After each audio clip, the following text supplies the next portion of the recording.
Se os governantes a quem endereçou as petições, é mais provável que algum secretário imperial as tenha depositado em um arquivo qualquer do governo, as tivesse lido, eles lhe teriam julgado com desprezo a visão espiritual de mundo.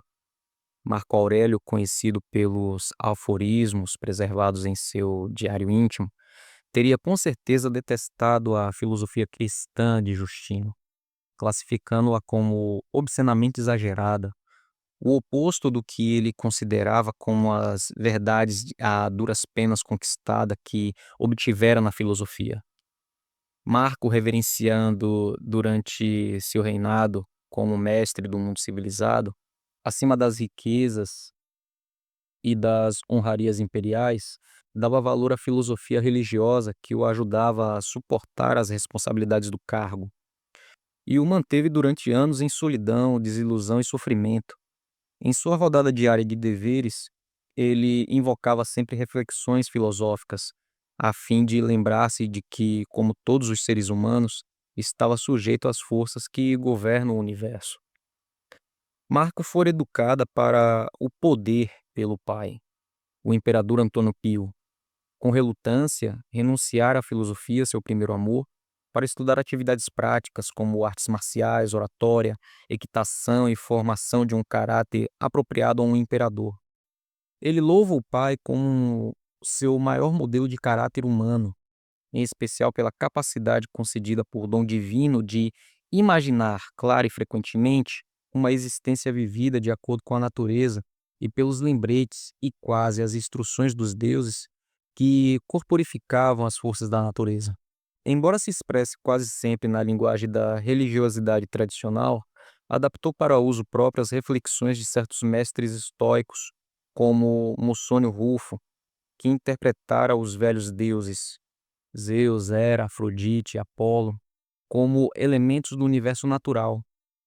No processo de desmitologização de mitos antigos, os filósofos estoicos tendiam a aliviar as características sinistras, caprichosas e hostis que poetas antigos como Homero, Safo e Isídio atribuíam a esses deuses.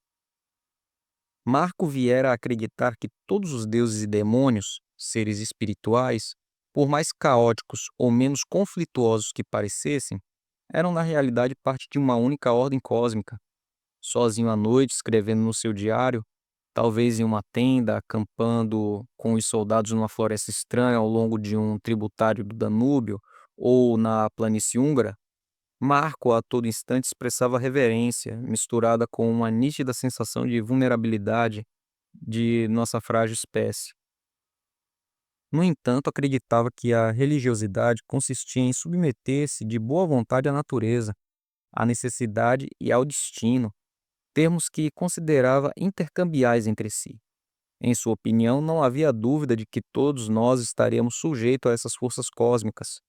A única incerteza era se podíamos nos submeter a elas com equanimidade. Falamos como um homem que tenta subjugar as paixões da ira e do sofrimento. Marco lembra com constância a si mesmo que a morte, como o nascimento, é um mistério da natureza que se complementa necessariamente.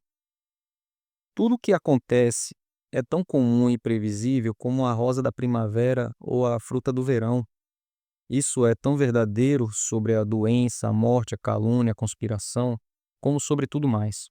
Assim, se a pessoa tem sensibilidade e uma introversão mais profunda das coisas que acontecem no universo, virtualmente tudo, mesmo que seja apenas um subproduto de alguma coisa, contribuirá com prazer, sendo a sua própria maneira uma parte harmoniosa de todo.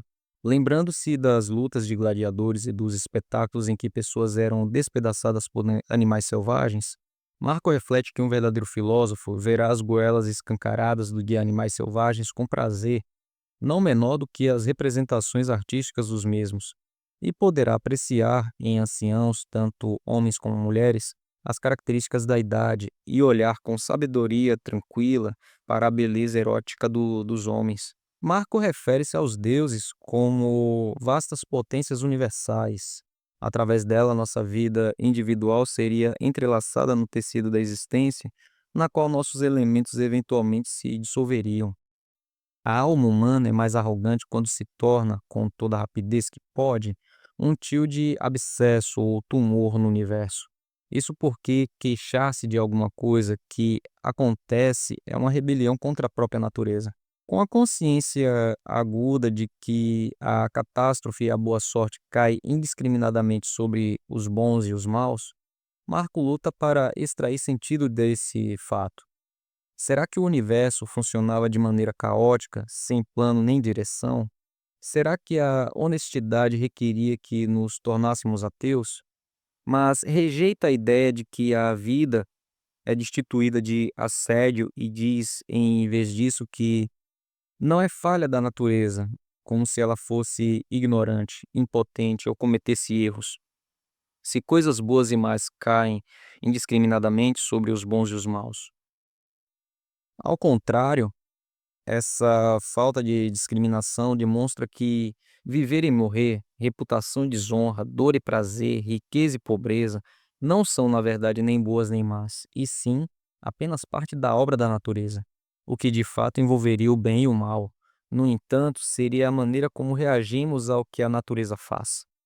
A única coisa que torna excepcional o homem bom é que ele ama e recebe o que quer que aconteça e que lhe foi preparado pelo destino, e não polui o demônio nem o divino interno, seguindo harmoniosamente a Deus.